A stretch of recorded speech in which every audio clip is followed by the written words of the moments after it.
Таджики и узбеки – настоящие братья, а президенты этих стран показывают пример крепкой дружбы и взаимопонимания.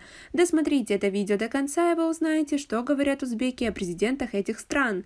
Подписывайтесь на наши обновления, чтобы быть в курсе о всех новинках на нашем канале. Prezidentimiz qayerga borsalar, o'zlarining saylovoldi dasturlarida ko'tarilgan masalalarning ijrosini nazorat qilishga alohida e'tibor bermoqda. Necha yilda uy qilaman ekan deb o'ylardim-da.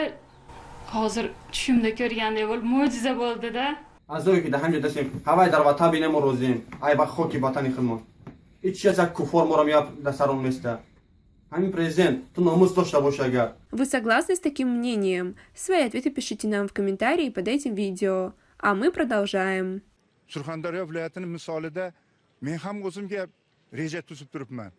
Nafaqat ishxonamda, oilamda qilinadigan ishlarni ham. Juda ham chiroyli, juda ham xursandman, men vatanli bo'ldim. Prezidentimizga mingdan-ming rahmat. Mana dadam o'tib ketgan bo'lsa. Bu esa so'z va ish birligini ta'minlashning muhim kafolatlaridan biridir. Menda ayniqsa Surxondaryo viloyatida paxta maydonlarini qisqartirilib, تو اگر ملت دوست داشته باشی در همین جامعه میپرتویش ای وطن سردار وطن فروخته شدی. محترم Имамали Шарипович, достойные братья таджик, дорогие друзья, азиз достlar. На этом у нас все. Оцените наше видео подпиской и лайком.